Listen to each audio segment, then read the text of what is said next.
రైతులందరినీ పోగేసి పోరాటం చేసింది మీరే. కేసులు పెట్టించింది మీరే.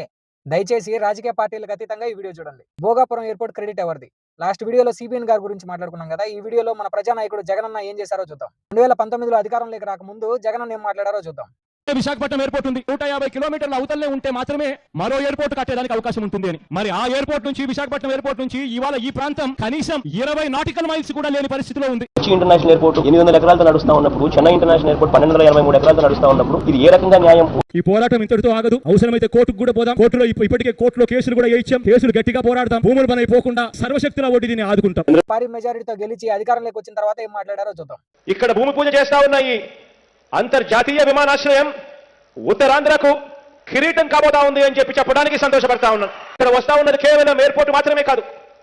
విజయనగరం, విశాఖ, శ్రీకాకుళం ఈ మూడింటికి కూడా దాదాపుగా సమాన దూరంలోనే ఈ ఎయిర్పోర్ట్ రాబోతా ఉంది. రాష్ట్ర వైభవానికి కేంద్ర బిందువుగా భోగాపురం ఇంటర్నేషనల్ ఎయిర్పోర్ట్ నిలవబోతా ఉంది అని చెప్పడానికి సంతోషంగా గర్వపడతా ఉన్నాను అని తెలియజేస్తా ఉన్నాను.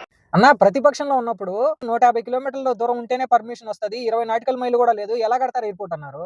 అధికారంలోకి రాగానే ఎయిర్పోర్ట్ దూరం అయిపోయిందన్న. కొచ్చి ఎయిర్పోర్ట్ 800 ఎకరాలు, చెన్నై ఎయిర్పోర్ట్ 1200 ఎకరాలు అన్నారు.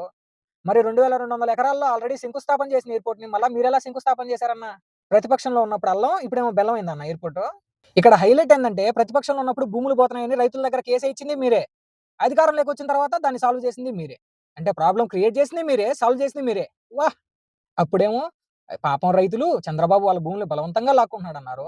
అధికారంలోకి రాగానే వాళ్ళకి డబ్బులు ఇచ్చేసాం, సెటిల్మెంట్ చేసాం, వాళ్ళందరూ హ్యాపీ, పైగా ఎయిర్పోర్ట్ కూడా కట్టిస్తున్నాం, వాళ్ళ బతుకులు మారిపోతాయి, వాళ్ళు డెవలప్ అయిపోతారు అన్నారు. సడన్ గా ఇంత చేంజా? సూపర్ అన్న. అసలు 2024 ఎలక్షన్లకు ముందు ఎయిర్పోర్ట్ పనులు ఇంతవరకు వచ్చాయి, ఇన్ని రోజుల్లో కంప్లీట్ అవుద్ది అని ఒక్క మాట అన్నా చెప్పారన్న? ఇప్పుడు అక్కడ ఒక ఫ్లైట్ ల్యాండ్ అవగానే సడన్ గా ప్రెస్ మీట్ పెట్టేసి కట్టించింది మేమే, క్రెడిట్ మాకే కావాలంటే ఎలా అన్నా? ఫస్ట్ ఎయిర్పోర్ట్ వద్దనింది మీరే. రైతులందరినీ పోగేసి పోరాటం చేసింది మీరే. కేసులు పెట్టించింది మీరే. మళ్ళీ ఫౌండేషన్ వేసింది మీరే. ఇప్పుడు క్రెడిట్ కావాలనేది మీరే. ఓన్లీ జగన్ థింగ్స్ అంటే ఇవే అన్న. కానీ ఒకటి మాత్రం నిజం, వైఎస్ఆర్సీపీ ప్రభుత్వంలోనే చాలా వరకు ఎయిర్పోర్ట్ పనులు పూర్తయ్యాయి. ఈ ఎయిర్పోర్ట్ విషయంలో మేం కట్టామంటే మేం కట్టాం, మా పార్టీ చేసిందంటే మా పార్టీ చేసిందని అందరూ కొట్టుకుంటున్నారే. ఒక సాధారణ వ్యక్తి ఒక ఇల్లు కడితేనే గృహప్రవేశం రోజు పనిచేసిన వాళ్ళు పిలిపించి అన్నం పెట్టి బట్టలు పెట్టి పంపిస్తాడు సార్. అలాంటిది ఎయిర్పోర్ట్ కోసం వాళ్ళకి అన్నం పెట్టే 100 ఎకరాలు దానం చేసిన రైతుల గురించి మాట్లాడాలి. వాళ్ళకు కూడా కొంచెం క్రెడిట్ ఇవ్వాలి కదా సార్. ఇలాంటి మరిన్ని వీడియోస్ కోసం మన ఛానల్ని సబ్స్క్రైబ్ చేసుకొని నన్ను సపోర్ట్ చేయండి. నెక్స్ట్ వీడియోలో కలుద్దాం. బాయ్.